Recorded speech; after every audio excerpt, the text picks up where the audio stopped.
감사합니다. 박수를 두 번이나 받게 됐네요. 오늘 저는 소개받은 권순호라고 하고요. 제 속에 일단 슬라이드가 있어서 거기 넘어가서 본격적으로 해보도록 할게요. 오늘 저는 네모를 위한 기술이라는 주제로 강연을 조금 진행을 해보려고 합니다. 우선 오늘 총 2개의 주제를 가지고 강의를 진행을 할 거고요. 그 다음에 제가 3시간 동안 떠들 자신이 없어서 조금 3시간 전에 끝내고 팀별로 조금 다니면서 혹시 지난주 이후에 디벨롭 하신 게 있으면 그거에 대한 피드백 받는 시간 가져보도록 하겠습니다. 우선 제 소개를 저번에 제대로 못 드린 것 같아서 간단하게 드리도록 할게요. 제가 지난주에 일부러 얘기를 안 한 게 있어요. 제가 여러분과 별로 차이가 나지 않는다고 하고 싶네요. 저는 작년에 연대를 졸업했고요.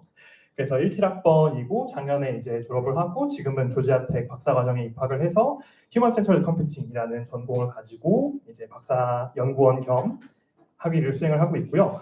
그 다음에 이제 대한민국 공군에서 근무를 했었고 오늘의 집에서 인턴을 했었고 저는 기술의 발전과 어떤 죽음, 종교, 사랑, 공감 이런 굉장히 인간적인 것들이 어떻게 병치가 되는가에 대한 연구를 하고 있고 또한 우리 띵동팀한테 열심히 얘기했듯이 소외된 커뮤니티를 위해서 기술이 어떤 역할을 할 수 있을지 탐구를 하고 있어요. 그래서 성소수자 부모 모임과 띵동과 함께 현재 박사 논문을 쓰고 있습니다. 제 홈페이지고요. 혹시 더 알고 싶은 분이 계시다면 없겠지만 스캔해 주시면 될 것 같습니다. 오늘 발표를 하기 전에 제가 되게 고민을 많이 했어요. 무슨 얘기를 해줘야 될까를 되게 많이 고민을 했는데 제가 어제도 강 교수님한테 카톡했거든요. 교수님 저 준비하다 몸살 났다고.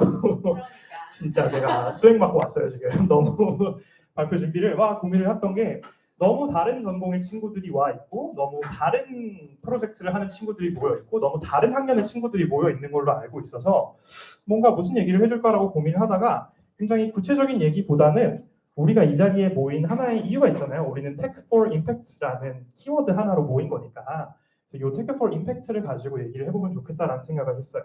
그래서 이 자리에 계신 모든 분들이 저는 기술을 통해서 어떠한 영향력을 끼치고 싶다라는 동기를 가지고 모인 거라고 생각을 하거든요. 근데 저는 여러분한테 과연 기술이 늘 선한 영향력을 끼칠까라는 질문을 우선 드리고 싶어요. 우리 아마 블랙미러 아시는 분들 많을 텐데 기술이 발전을 한다고 그걸 그냥 리플렉션 없이 맞바로 사회에 집어넣었을 때 정말 그게 영향력이 있긴 하지만 좋은 방향인지 아닌지에 대해서는 굉장히 깊은 고심이 필요하잖아요. 다시 말해서 기술 자체가 선한 영향력을 담보하지는 않는다는 것이죠. 그랬을 때 우리는 어떻게 해야 될까라는 고민을 하게 되는데 그거를 정확히 저희 분야가 하고 있습니다. 그래서 이제 방금 전에 송 교수님이 말씀해 주셨지만 저는 휴먼 센터드 컴퓨팅이라는 거를 전공을 하고 있고요. 아마 컴과 계시거나 디자인과 계신 분들은 휴먼 컴퓨터 인터랙션 HCI라는 이름으로 많이 들어보셨을 거고 아마 뭐 기업의 인턴이나 이런 거 알아보시는 분들은 UX 디자인이라는 이름으로 조금 더 익숙하실 수도 있어요. 기본적으로 저는 저희 과를 설명을 할 때 항상 기술이 인간의 삶에 어떻게 들어올지를 기획하고 디자인하는 과라고 설명을 하거든요. 우리의 삶에 기술은 늘 존재하고 있잖아요. 예를 들어서 음성인식 기술이라는 거는 굉장히 옛날부터 존재를 했단 말이죠. 우리가 얘기를 할 때 이걸 텍스트로 받아 적어서 텍스트화 시키는 거는 늘 존재를 했지만 이거를 CD의 형태로 만들어서 인간의 개인 비서로 만들자라고 하는 건 디자인 결정이라는 거죠. 그래서 어떤 디자인이 예쁜 걸 만드는 거 아니냐, 우리 동아리 발표회 할 때 포스터 만드는 역할 아니냐라고 하면 저는 단호하게 아니라고 이야기를 합니다. 저희 분야에서는 적어도 디자인이란 기술이 인간의 삶에 어떻게 들어올지를 기획하고 구현하고 평가하는 거예요. 이 일련의 과정을 다 디자인이라고 저희는 평가를 하거든요. 여기서 조금 강조하고 싶은 부분이 인간의 삶이라는 부분이에요. 우리 기술 같은 경우에는 여기 계신 많은 공대와 이과대 분들이 계실 것 같은데 짱 멋진 분들이 이렇게 직접 기술을 만들 거 아니에요. 그랬을 때 디자인의 역할은 그렇게 그냥 존재하고 있는 어떤 한 가지의 기술을 인간의 삶에 어떻게 들고 들어올지를 고민하는 게 디자인의 역할이거든요. 그래서 가장 대표적인 기법이 우리가 하고 있는 유저 센터드 디자인, 여러분이 지금 하고 있는 거죠. 유저 리서치를 통해서 유저와 공감을 하고 문제를 찾고 아이디에이트를 해서 디자인 솔루션을 만들어서 지금 여러분 만들고 있는 프로토타입을 테스팅해서 이게 실제로 되는지, 다시 말해서 지금 우리가 어떤 기술을 가지고 사람들의 삶에 어떠한 영향력을 만들지를 사람과 삶에 대한 깊은 공감과 이해를 기반으로 디자인 솔루션을 제작을 한다는 거예요. 그랬을 때 이 중에 한 단계라도 빠졌을 때 좋은 디자인이 나오기 어렵다는 거죠. 그래서 제가 지난주에 유저 리서치 제대로 안 한 팀을 그렇게 쥐잡듯이 잡은 거예요. 유저들에 대한 공감과 문제 제기가 안 된 상태에서 막바로 아이디에이션이 이루어지니까 우리가 무슨 문제를 다루고 있는지에 대한 이해가 없이 그냥 기술만 존재했다는 거죠. 다시 말해서 어떤 옆에 있는 인간의 삶의 디자인을 들고 들어오는 게 아니라 기술만 존재했던 거예요. 그래서 저는 여러분한테 사람과 삶에 대한 이해를 계속 하시라고 유저 리서치에 대한 강조를 계속해서 드렸던 거라고 생각을 해주시면 될 것 같고요. 자, 그래서 보통 이런 과정을 통해서 우리는 사용자들에게 어떻게 편리한 기술을 제공할 수 있을까에 대해서 굉장히 고민을 하게 됩니다. 근데 여기 이 자리에 모여서 우리가 임팩트를 논하는 수업인데 과연 편리함이 다일까요? 우리가 만들고자 하는 영향력의 끝이 과연 efficiency and usefulness가 다일까요? 편리함을 넘어서는 영향력을 발휘하는 디자인은 대체 어떻게 진행되어야 할까요? 그래서 오늘의 두 주제는 편리함을 넘어서 가치를 위한 디자인을 어떻게 우리가 해야 하는지, 그리고 누군가를 위한 디자인을 어떻게 해야 하는지에 대해서 이야기를 나눠보려고 합니다. 우선 첫 번째 챕터로 저희 사용자의 가치를 위한 디자인에 대해서 이야기를 해보도록 할게요. 우선 우리 과거의 기술을 조금 돌아가 보도록 하겠습니다. 여러분, 우리 컴퓨터가 처음 생겼을 때 이렇게 여러분이 랩탑으로 개인적으로 사용하는 게 아니라 보통 이렇게 일자리에서 쓰였어요. 보통 사무실에서 쓰였고 굉장히 전문적인 일을 수행을 하는데 사용이 되었습니다. 그래서 기술 디자인의 목표는 사람들이 기술을 활용해서 성공적으로 주어진 일을 해낼 수 있는 게 최초의 목표였어요. 그래서 워드라든지 엑셀이라든지 그런 것들이 다 이제 이런 시기에 기술을 만드는데 굉장히 많이 쓰였던 것들이거든요. 그래서 이 시기에 기술을 디자인하는 사람들은 대부분 이게 편리해? 효율적이야? 직관적이야? 배우기 쉬워? 이런 것들에 대한 조금 생각들을 많이 했어요. 그래서 우리 이제 사용성 평가하고 있으니까 아마 이런 거 보신 분들 있을 거예요. 사용성 평가 우리가 테스팅을 할 때 이런 지표들을 가지고 우리의 기술이 잘 디자인됐는지 평가해야 해. 학습하기 편해? 사람들이 이거 배우기 편해? 아니면 이게 효율적이야? 사람들이 이 기능이 뭔지 잘 기억할 수 있어? 사람들이 오류를 덜 내? 사람들이 만족스럽게 생각해? 이런 것들을 가지고 보통 평가를 했었죠. 그래서 가장 대표적인 게 이런 윈도우즈. 원래는 도스라는 거를 가지고 이렇게 했어야 되는데 사람들이 학습을 하기 너무 어려우니까 우리 그래피컬 유저 인터페이스라는 걸 만들어 보자라고 해서 마우스와 키보드라는 걸 만들었고 아이콘을 만들어서 사람들이 직관적으로 사용하기 편한 기술들을 만들었던 거죠. 근데 세상이 너무나 드라마틱하게 바뀌어버렸어요. 왜냐? 더 이상 기술이 일자리에 한정되어 있지 않아요. 우리의 삶을 너무나 둘러싸고 있고 우리의 삶이 기술을 제외하고는 설명할 수 없는 세상이 되어버렸어요. 그랬을 때 우리가 기존의 방식으로 기술의 디자인을 평가할 수 있을까라는 이야기를 할 필요가 있습니다. 예를 들어서 우리 매일 쓰는 인스타그램에 대한 얘기를 해보도록 할게요. 우리 인스타그램을 빠르고 효율적이기 위해서 쓰나요? 아니잖아요. 뭔가 다른 어떤 경험을 위해서 쓰는데 우리가 기존의 일터에서 활용하던 기술의 평가를 위해서 사용하던 그런 효율적이야? 편리해? 사람들이 오류를 안 내? 이런 거를 가지고 인스타그램을 평가했을 때 인스타그램은 평가를 할 수 없는 기술이라는 거죠. 다시 말해서 편리함만으로 기술을 평형할 수 없는 시대가 왔다는 거예요. 그렇기 때문에 사람들이 무슨 가치와 목표를 위해서 기술을 쓰는지 보다 근본적인 이해가 필요해집니다. 자, 그래서 제가 예시를 하나 들고 왔는데 요 테크 포 임팩트가 전에도 열렸던 거 혹시 알고 있나요? 강은하 교수님이 만드신 수업인데 이게 그 언더우드 국제대학의 테크노 아트라는 학부가 있었어요. 거기에서 캡스톤 프로젝트라는 걸 진행을 하는데 여러분이 지금 하는 거를 똑같이 저희 과에서 진행을 했어요. 그래서 유저 리서치 진행하고 그렇게 만들어가지고 4학년 마지막에 졸업 프로젝트로 발표를 하는데 제가 재작년에 했던 프로젝트를 들고 왔습니다. 가치를 우리가 어떻게 가지고 디자인을 해야 하는지. 그래서 저는 죽음을 위한 기술이라는 걸 주제로 프로젝트를 진행을 했었어요. 그래서 죄송해요. 이거는 캡스톤이 아니라 그 전에 했던 프로젝트예요. 그 이제 코로나 때 제가 했던 건데 코로나 당시에 온라인 장례식이 굉장히 많이 성행을 했었거든요. 보통 이렇게 생겼어요. 성묘나 온라인 장례식을 하면 이렇게 영정사진이 띄워져 있고 앞에 아이콘으로 제사상이 띄워져 있고 이제 국화꽃을 드래그 앤 드롭을 하면은 이제 조문을 완료한 시스템이 돼요. 근데 이게 보니까 너무 별론 거예요. 너무 별론 거예요. 근데 사실 별로일 이유가 없잖아요. 우리가 장례식이라는 거를 했을 때에도 그냥 장례식장에 가서 인사를 드리고 꽃을 놓고 하는 게 그냥 하나의 리추얼이고 그거를 오프라인에서 온라인으로 들고 왔을 뿐인데 이게 왜 별로일까라는 질문을 조금 하게 되었고 그래서 조금 더 근본적으로 우리는 왜 추모라는 거를 할까라는 질문을 던지게 됐어요. 그래서 굉장히 긴 시간 동안 유저 리서치를 진행을 했습니다. 사람들을 잃은 분들, 그러니까 주변 분들이 돌아가신 분들을 인터뷰도 했었고 우리 자신도 결국 죽을 거니까 뭘 남기고 싶은지에 대한 것도 있었고 이런 디지털 플랫폼들을 직접 활용해 보신 분들 대상으로도 유저 리서치를 진행을 했었는데요. 그래서 두 가지의 키 인사이트가 나왔어요. 첫 번째로 우리는 감정적인 회복, 내가 누군가를 잃었던 것에 대해서 회복을 하기 위해서 추모를 진행을 하고 또한 떠나간 사람들에 대한 기억을 조금 영속화하기 위해서 추모를 한다라는 키 인사이트가 나왔습니다. 이게 바로 효율성과 편리성을 넘어서는 가치인 거죠. 우리 디자인이 증대를 하고자 하는. 그랬을 때, 자, 이걸 그럼 어떻게 하느냐를 가지고 저희가 또 질문을 던졌을 때 유저 리서치를 한 번 더 했고, 그렇게 나온 리서치 인사이트는 사람들이 이런 감정적인 회복과 떠난 사람을 기억하기 위해서 두 가지의 전략을 사용한다는 것을 발견했어요. 첫 번째는 어떤 매개체를 활용해요.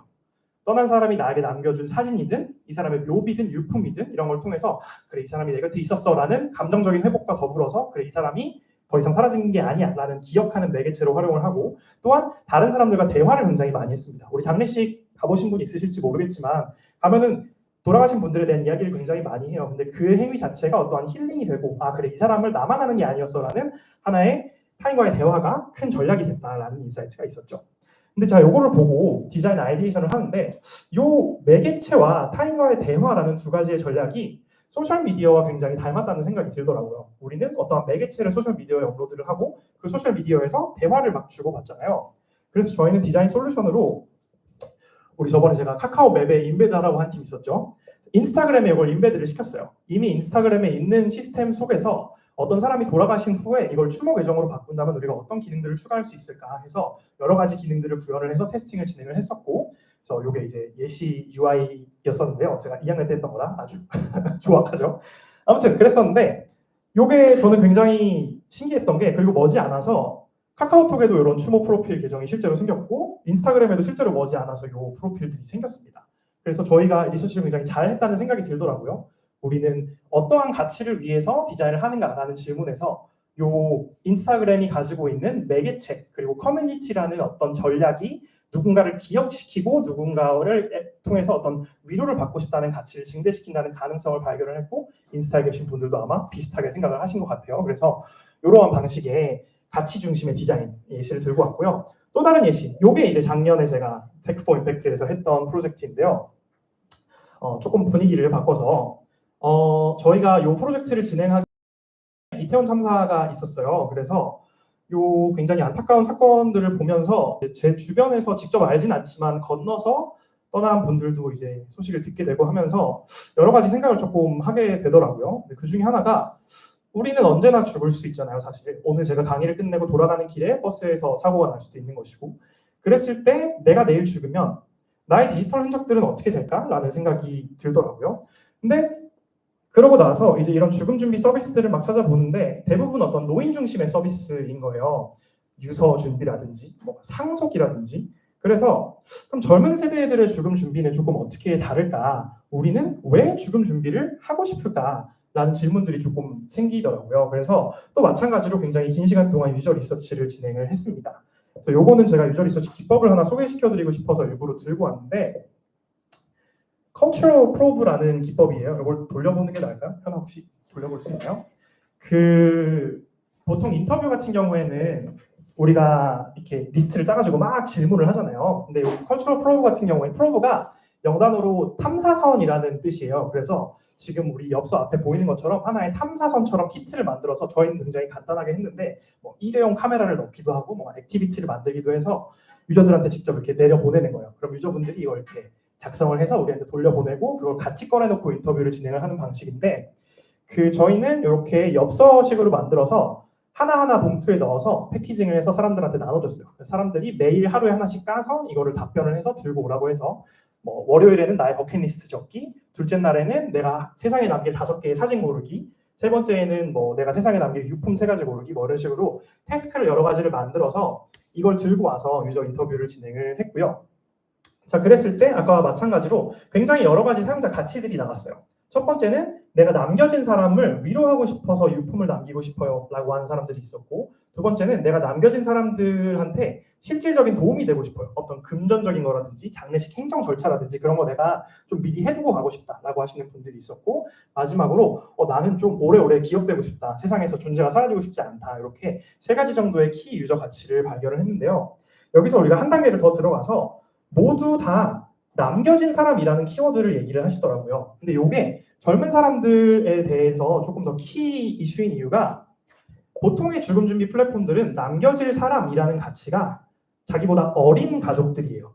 근데 젊은 사람들의 경우에는 본인보다 나이가 많은 사람들인 거죠. 부모님 혹은 윗세대 친척, 그리고 더 나아가서 인터뷰를 하는데 계속해서 미래 가족들에 대한 이야기를 하더라고요. 제가 언젠가 결혼을 한다면, 제가 언젠가 자식을 낳는다면 이라고 했을 때 이 전략이라고 해야 될까요? 서비스의 전략 타겟이 굉장히 달라지는 거죠. 일반적인 죽음 준비 서비스와는. 그랬을 때 이러한 남겨질 사람들을 생각했을 때 사람들이 부모님이나 혹은 나이가 많으신 친척분들은 굉장히 이런 하이테크 기술을 사용을 하시는 게 너무 어렵거나 기술이 너무 피상적이고 가볍다고 생각하실 것 같아요. 라는 유저 니즈를 확인을 했고요. 두 번째로 미래의 가족들, 배우자, 자식 같은 경우에는 지금 당장 내가 이들을 위한 유품을 남겨줄 수는 없잖아요. 그랬을 때 디지털 레거시를 내가 큐레이트 해나가는 과정에서 한번 큐레이트 했네, 땡 하는 게 아니라 지속적으로 업데이트를 해줄 수 있는 기능이 있었으면 좋겠다라고 말씀을 하셨습니다. 그래서 저희가 이런 하이테크 기술이 불편해하실 것 같다라는 부모님들을 생각하는 가치를 위해서 일부러 솔루션을 디지털로 만들지 않았어요. 오히려 디지털에 남아있는 이러한 것들을 프린트해서 물질적인 패키지로 발송을 하는 서비스로 진행을 했고요. 두 번째로 미래 세대의 가족을 생각하고 있기 때문에 계속해서 이러한 레거시들을 큐레이트해서 업데이트할 수 있도록 한 번 만들고 끝내는 것이 아니라 계속 나의 어떤 쌓여가는 유서 큐레이션을 볼 수 있도록 서비스를 준비를 했고요. 그래서 제가 서비스 소개를 먼저 하고 이걸 했어요. 말이 조금 됐었을 것 같네요. 죄송해요. 그래서 제가 서비스 소개 영상을 들고 왔거든요. 그래서 여러분 현아한테 쌓인 게 많다면서요. 자꾸 출석 체크 이상한 거 시켜가지고. 그래서 현아 수치풀 하는 영상을 들고 왔거든요. 제가. 20대를 위한 죽음 준비 서비스라고 하면 조금 의아해하시더라고요. 그렇지만 저희는 세월호나 이태원에서 세상을 떠난 또래들을 보면서 당장 내가 내일 세상을 떠날 수도 있겠구나 라는 생각을 했던 것 같아요. 지금 존재하는 죽음 준비 플랫폼들은 대부분 상속이나 장례 절차, 연명 치료 같은 부분에 집중하고 있습니다. 그런데 사실 이런 주제들은 20, 30대가 죽음을 생각했을 때 가장 먼저 떠오르는 주제는 아니거든요. 오히려 감정적인 부분이 중요할 것 같은데 그런 이야기를 나누는 플랫폼들이 아직 없었습니다. 타임리스, 시간을 거스른 편지는 갑작스럽게 세상을 떠나는 것에 대비해 사랑하는 이들에게 미리 위로를 남기는 플랫폼입니다. 사실 유서를 써볼까? 라는 생각은 한 번쯤 해보잖아요. 그렇지만 누구한테 써야 할지, 무슨 내용을 써야 할지 생각해보면 굉장히 막막하더라고요. 타임리스를 실행하면 휴대폰 앨범 속 사람들의 얼굴 리스트가 뜹니다. 그 중에서 한 명을 고르면 그 사람과 함께 찍은 사진을 모아서 볼 수 있고 내가 세상을 떠난 뒤에 그 사람에게 발송할 사진들을 볼 수 있어요. 그리고 나서 각각의 사진에 대한 메시지를 작성할 수 있습니다. 이날은 우리 이런 걸 해서 너무 좋았어 라든가 이날은 이런 게 너무 고마웠어 같은. 당사자의 사망이 신고가 되면 이렇게 구성된 편지 패키지가 수신자에게 발송이 됩니다. 고인이 생전에 나를 위해 고른 사진과 적어둔 메시지를 볼 수 있는 거죠. 정말 그래서는 안 되겠지만 갑작스럽게 세상을 떠날 수도 있잖아요. 혹시 모를 사고를 대비한다는 차원에서 서비스를 기획했습니다. 테스터분들이 타임리스를 쓰고 오히려 삶의 감사함을 느끼게 됐다고 하시더라고요. 소중한 사람들과의 추억을 되돌아보고 감사의 글을 적으면서 행복했다는 말씀이 가장 기억에 남습니다. 결국 죽음은 늘 우리 곁에 있잖아요. 그런 측면에서 저희 서비스가 죽음에 대해서 좀 터놓고 이야기하고 또 그 과정에서 주변 사람들과 나의 삶에 감사함을 느낄 수 있는 기회가 되었으면 좋겠습니다. 네, 그래서 작년에 테크포 임팩트와 비슷한 수업에서 만든 프로젝트 소개해 드렸고요. 여러분도 이만큼 영상 만들어 오셔야 돼요. 여러분의 디자인 솔루션을 세상에 유튜브가 안 끝났네요. 여러분의 디자인 솔루션을 위한 질문을 그래서 이 두 가지 사례를 기반으로 드리도록 할게요. 여러분의 서비스가 증대하고자 하는 가치가 무엇인지 한번 깊이 고민해 보셨으면 좋겠어요. 여러분의 유저 리서치를 통해서 이게 분명히 나왔을 거거든요. 우리는 무엇을 위해서 서비스를 만들고자 하는가? 효율성, 편리성을 넘어서는 이 사용자들을 위한 그 무언가가 분명히 있을 거예요. 그거를 여러분의 유저 테스팅을 통해서 그 실현을 우리가 어떻게 확인할지를 한번 고민해 보셨으면 좋겠어요. 우리 지금 한창 이제 프로토타이핑 테스팅을 하고 있을 거 아니에요. 그랬을 때 유저 리서치에서 우리가 발견한 가치들이 실제로 실현이 됐는지 아닌지를 어떠한 방식으로 우리가 확인을 할 것인지에 대해서 깊은 고민을 해보시면 좋을 것 같습니다. 자, 이렇게 해서 제가 가치를 위한 디자인 1부가 끝났고요. 그 시간이 생각보다 후딱 지나가서 2부도 바로 진행을 해보도록 할게요. 첫 번째 가치를 위한 디자인이 끝나고 두 번째로 이제 누군가를 위한 디자인에 대해서 이야기를 해보도록 할게요. 근데 첫 번째 거는 이제 제가 학부 때 프로젝트를 소개를 해줘야지라고 생각을 하고 준비를 했던 거였는데 두 번째 거는 제가 요즘 연구하고 있는 분야예요. 그래서 제가 되게 신나서 슬라이드를 만들다가 슬라이드가 200개가 넘어가고 이건 아니야 하고 다 지우고 그러고 나서 봤는데도 이거 약간 석사 친구들이 더 재밌을 것 같은 내용인데 라는 생각이 들더라고요. 그래서 그냥 이런 게 있구나 정도로 들어주시면 너무 감사할 것 같아요. 그래서 이제 두 번째 파트는 우리의 디자인은 누구를 위한 디자인일까라는 주제로 준비를 조금 해보았습니다. 그래서 저희 아까 전에 얘기했던 휴먼 컴퓨터 인터랙션 HCI 분야에서 파티시페토리 디자인, 참여 디자인과 페미니스트 HCI라는 두 개의 분야를 소개를 하려고 들고 왔어요. 자, 우선 참여 디자인에 대해서 이야기를 해보도록 할게요. 우리 지금 하고 있는 거죠. 아까 전에 소개했던 사용자 중심 디자인, 제일 처음에 사용자들에게 공감을 하고 그걸 바탕으로 문제를 정의한 다음에 디자인 솔루션 아이디어를 낸 다음에 프로토타입을 만들어서 이게 실제로 적용이 되는지 테스팅을 한 이 과정. 근데 요거에 대해서 굉장히 큰 비판점이 존재를 합니다. 그 예시들을 시나리오를 통해서 몇 개를 보여드리도록 할게요. 자, 우리 디자인을 할 때 우리가 디자이너잖아요. 그럼 보통 유저들을 이렇게 만나요, 몇 번. 대충 몇 번 이렇게 만나보고 사용자가 이걸 원하는구나. 마치 아까 제가 했던 것처럼 사용자가 원하는 가치는 이겁니다. 라고 우리가 결정을 해요. 사용자가 그게 아닐 수도 있잖아요. 디자이너가 사용자들을 위해서 결정을 내려준다는 것이 굉장히 많은 비판을 불러일으키고 있어요, 지금. 그래서 더 나아가서 이런 경우도 있습니다. 디자이너가 사용자가 이걸 원하네 라고 얘기를 하고 테크 솔루션을 이렇게 만들어서 줘요. 근데 사용자가 그 가치 맞긴 한데요. 우리 이 테크 솔루션 필요 없이 이미 되게 잘하고 있는데요? 라고 하는 경우들이 있어요. 요거를 제가 실제로 경험을 했던 게 한 4년 전에 그 아이헤이 워크스테이션 하면서 노랑뜰이란 프로젝트를 한 적이 있는데 지체장애 여성분들을 위한 월경용품을 만드는 워크스테이션이었어요. 그래서 막 이렇게 하는데 장애의 유형이 다 다르잖아요. 그리고 우리는 이거 뭔가 프로덕트를 만들어서 이걸 해결을 하려고 했는데 장애 여성분들은 이미 다 자기들만의 솔루션이 있었던 거예요. 시중에 나와 있는 월경용품들을 잘 활용을 해서 각자 잘 살아남고 계셨어요. 그랬을 때 우리가 이런 거를 만들어서 줘도 굳이 쓸 이유가 없다는 거죠. 왜냐하면 본인의 몸에 딱 맞춰져서 만들어진 것도 아니고 이미 잘 하고 있는데 굳이 내가 이 테크놀로지를 굳이 비싼 돈을 사서 뭐하러 쓰냐라고 솔루션이 나왔는데 그랬을 때 과연 이렇게 잘 되고 있는 것들이 이미 있는데 우리가 이런 힘을 가지고 들어가서 이 테크노 솔루션 쓰세요 라고 이야기를 하는 것이 맞냐라는 비판점이 또 유저 센터드 디자인에 있습니다. 다시 말해서 기술의 솔루션이 당연히 필요함을 우리가 상정을 하고 디자인을 하고 있고 그에 따라서 현장과 사용자들이 이미 가지고 있는 어쩌면 기술적이지 않을 수 있는 본인들의 지식을 쓸모없는 것으로 치부한다는 것이죠. 그리고 제일 현실적인 모델이 뭐냐? 보통 디자인을 이렇게 학교에서 하는 것처럼 우리가 뜻을 가지고 그래 이걸 바꾸자라고 진행이 되지 않아요. 보통 기업이 됐든 매니저가 됐든 더 큰 누군가가 이번 프로젝트의 목표는 이겁니다. 이거를 위해서 디자인을 해주세요 라고 요청을 해요. 다시 말해서 사용자의 가치가 중심이 될 수 없는 경우가 많습니다. 이미 디자인의 가치와 방향이 정해져 있는 거예요. 제가 이제 기업에서 인턴을 할 때 비슷한 경우가 있었는데 사용자 리서치를 막 했어요. 그래서 사용자 니즈가 막 이렇게 결정이 돼. 그 다음에 그럼 이게 되게 키 밸류겠다. MVP 이걸로 꼽아가지고 이렇게 하자 해가지고 서비스가 너무 좋은 반응을 들고 왔어요. 그러고 이제 C레벨 발표에 들어갔죠. 근데 그분들이 그럼 이거 수익화 어떻게 시킬 거예요? 이러시는 거예요. 제가 그 길에서 나는 기업은 못 가겠다라고 생각을 하고 학계로 들어왔는데 굉장히 많은 경우 사실 이렇죠. 위쪽에서 이번 프로젝트의 목표는 이거다라고 정해주면 디자이너가 오케이 하고 리서치 방향을 어떤 방향으로 끌고 갈 수밖에 없는 상황들이 발생을 해요. 그러면은 유저 입장에서는 아니 이걸 우리가 굳이 뭐하러 써요 하면서 사실상 어떤 프로젝트 자체가 쓰이지 않는 경우가 발생한다는 것이죠. 그래서 이 세 가지 시나리오의 모든 공통점은 사용자와 디자이너 개발자 간의 근본적인 권력 차이가 있다는 것이에요. 기본적으로 사용자는 디자이너나 개발자들이 주는 거를 쓰는 역할이라는 거죠. 그랬을 때 참여 디자인은 이걸 해소하고자 합니다. 사용자를 대상이 아니라 유저 리서치의 대상, 디자인을 사용하는 대상이 아니라 함께 디자인을 하는 파트너로서 디자인 과정에 참여를 하는 거예요. 그래서 참여 디자인은 어떻게 프레이밍을 하느냐? 우리들, 디자이너와 기술자들은 기술과 디자인 전문가, 그리고 사용자들은 디자인이 배치될 현장, 본인들의 삶의 전문가로서 함께 코 디자인을 해나간다라고 이야기를 해요. 그래서 이게 왜 중요하냐 하면은 예시를 이렇게 들어볼게요. 저는 제가 제 평생을 살아도 여성의 삶이 무엇인지 앞으로 영원히 이해할 수 없을 거예요.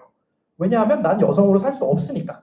그렇죠? 제가 아무리 페미니즘 서적을 읽고 여성의 삶이 어떻다라는 이야기를 들고 여성분들과 대화를 해서 아 그래 이런 게 힘들겠다라고 하지만 제가 직접적으로 느끼는 그 삶의 방식은 여성의 삶이 아닐 거란 말이에요. 그랬을 때 그 격차를 해소하기 위해서 제가 여성분들에 대한 리서치를 막 해. 여성분들의 디자인을 위해서. 근데 그랬을 때 이게 비효율적이고 그게 실제로 그걸 반영하고 있는지도 모르고 그럼 솔루션은 그냥 여자분이 디자인하시면 되잖아. 라고 얘기를 하는 게 이 참여 디자인의 어떤 중심 가치예요. 우리가 디자이너와 개발자로서 누군가의 삶을 이해한다는 것 자체가 굉장히 오만한 이야기이다. 이분들이 직접 와서 본인들이 직접 함께 디자인의 과정에 참여를 하는 것이 보다 옳은 방향이 아니겠냐라고 이야기를 하는 그런 디자인 기법이고요. 가장 대표적인 예시는 이 분야가 이제 만들어진 계기예요. 스칸디나비아 지역에서의 노동자의 노동 환경에 대한 프로젝트인데 이제 어떤 기업의 매니저 팀이 어떠한 기술을 하나 들고 와서 여러분의 이런 사무실에서 어떻게 효율적으로 쓰일지 솔루션을 좀 만들어주세요 하고 디자이너들한테 얘기를 한 거예요. 그랬을 때 디자이너들이 아 오케이 하고 얘기를 하는데 이게 효율성이라는 사용자의 가치가 아닌 매니저의 가치를 중심으로 프로젝트가 진행이 되다 보니까 노동자이자 사용자이신 이분들이 이걸 우리를 쓰면은 우리는 그냥 부품처럼 시키는 것만 계속 단순 노동만 해야 되고 우리의 스킬이 생기는 것도 아니고 뭔가 멘탈 헬스에도 굉장히 안 좋다 이런 얘기를 한 거예요. 그래서 디자이너들이 반성하기 시작한 거죠. 이 효율성이란 가치는 노동자라는 사용자의 가치가 아니라 매니저가 들고 온 가치가 아닐까? 그러고 보니까 우리는 노동자가 뭘 원하는지 모르네 라는 생각을 하게 되었고 그래서 노동자분들과 함께 코디자인 워크숍이라는 것을 진행을 해서 사용자를 디자이너의 눈으로 이렇게 바라보는 게 아니라 이 분들을 디자이너의 자리로 끌어올려서 함께 디자인을 했던 프로젝트가 있습니다.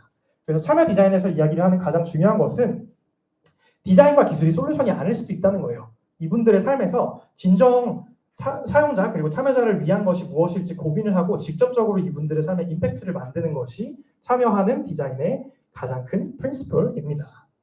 그래서 참여 디자인 여기까지 소개하도록 하고요. 다음으로 이제 페미니스트 HCI에 대해서 소개를 할 텐데 제가 이걸 들고 올지 말지를 되게 고민을 했어요. 왜냐하면 이제 미국에서도 이걸 F밤이라고 하더라고요. 굉장히 민감한 단어이기도 하고 사실 이게 디자인에 어떻게 들어가나라는 고민을 굉장히 처음 듣고 엥 하셨을 분도 많이 있을 것 같은데 제 지금 박사 지도 교수님이 이걸 만드신 분이어서 제 전문 분야라서 이거를 얘기를 안 할 수가 없겠더라고요. 그래서 최대한 편하게 설명을 해볼 수 있도록 노력을 해보도록 하겠습니다. 자, 우선 본격적으로 들어가기 전에 매우 간단한 페미니즘의 역사에 대해서 얘기를 해보도록 할게요. 자, 1세대 페미니즘은 17세기, 18세기에 여성에게 참정권이 주어지지 않았을 때 우리도 투표를 할 권리를 달라라고 진행이 된 운동이었고요. 그리고 참정권이 주어진 이후에 그럼에도 여성의 사회문화적 지위가 굉장히 올라가지 않았단 말이에요. 일할 권리도 주어지지 않았고 어떤 성적 권리, 병원 간다거나 이런 어떤 전혀 권리들이 주어지지 않았기 때문에 그런 것에서 싸우는 것이 2세대 페미니즘이었다면 지금 진행되고 있는 3세대의 페미니즘은 지금까지의 페미니즘 너무 서구 중심, 백인 여성의 이야기 아니야? 라는 이야기로 전개가 됐습니다.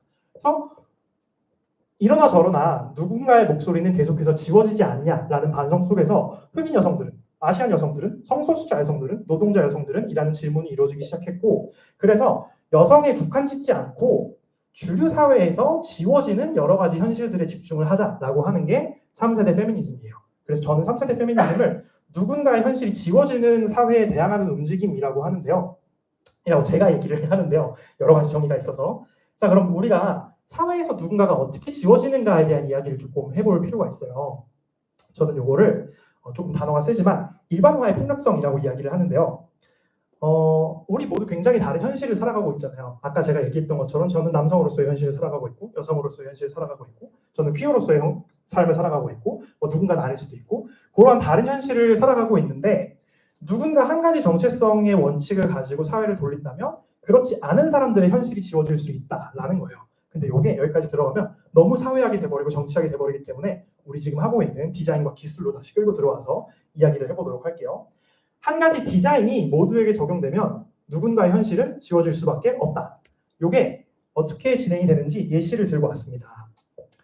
여러분 우리 자동차 디자인에서 가장 대표적인 예시가 있는데요. 미국이었나? 어딘가에서 이제 연구를 진행을 하는데 교통사고가 났을 때 치사율, 누군가가 죽는 확률이 여성이 계속해서 월등하게 높더래요.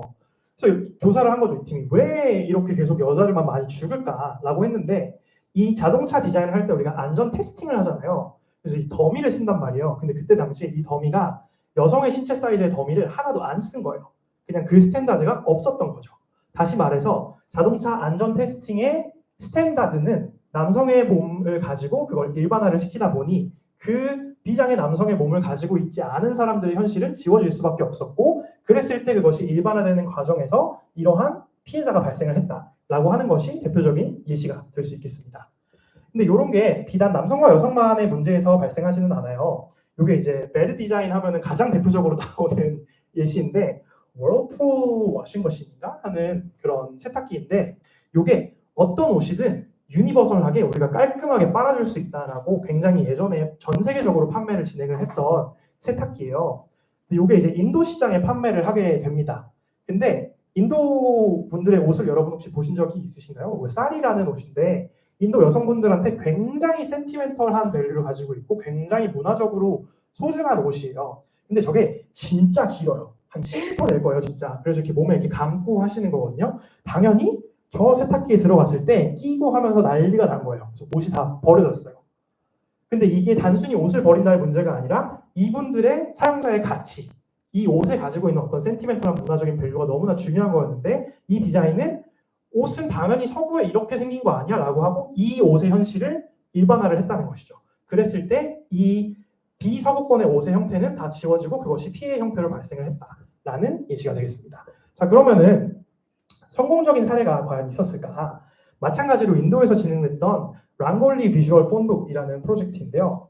이제 문맹률이 높은 지역에 이 팀이 들어가서 전화번호부를 만들자라는 프로젝트를 진행을 한 거예요. 그래서 유저 리서치를 진행을 하다가 이 현장에서 글을 읽지 못하시는 분들이 노트패드에다가 어떤 기호를 적어서 요걸로 이렇게 번호를 눌러서 활용을 하시는 문화를 발견을 하게 됩니다. 그래서 요거에서 조금 인사이트를 얻어서 이런 방식의 디자인 솔루션을 만들게 돼요. 색깔과 기호를 가지고 저기 잘 안 보이시겠지만 집의 문양이 있거든요. 이런 식으로 집을 누르면 집으로 다이얼이 간다던가 이런 식으로 굉장히 이 현지 사회에 맞춤 디자인을 했다는 것이죠.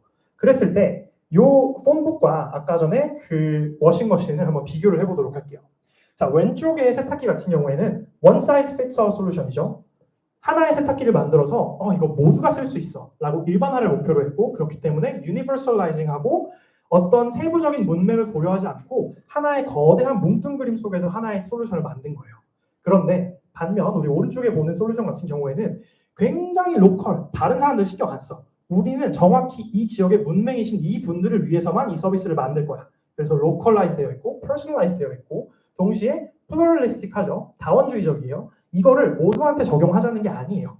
세상에는 글을 읽을 수 있는 사람과 글을 읽지 못하는 두 가지의 현실이 분명히 공존을 하고 있기 때문에 이것을 일원화해서 디자인을 하는 것이 아니라 이 한 곳을 위한 디자인이 따로 필요하다라고 이야기를 하는 것이고, 이것을 제대로 이해하기 위해서 대충 이렇게 유저 리서치를 뭉뚱그려서 진행한 것이 아니라 직접 이 공간에 들어가서 시츄에이티드 유저 리서치를 진행을 했다는 것이죠. 그래서 페미니스트 HCI가 이야기하는 바는 한 가지 디자인 솔루션이 모두에게 맞을 수 없다라는 것을 이야기해요. 그렇기 때문에 여러 상황과 사람에게 맞는 디자인이 만들어져야 한다라고 이야기를 합니다. 그렇기 때문에 우리는 디자이너이자 개발자로서 디자인 과정에서 배제되는 목소리들이 그 디자인 과정에 직접 참여할 수 있고, 또한 그 디자인이 우리가 디자이너와 기술자로서 그 목소리들을 대변할 수 있어야 한다라고 이야기를 하는 분야라고 이해를 해주시면 될 것 같습니다.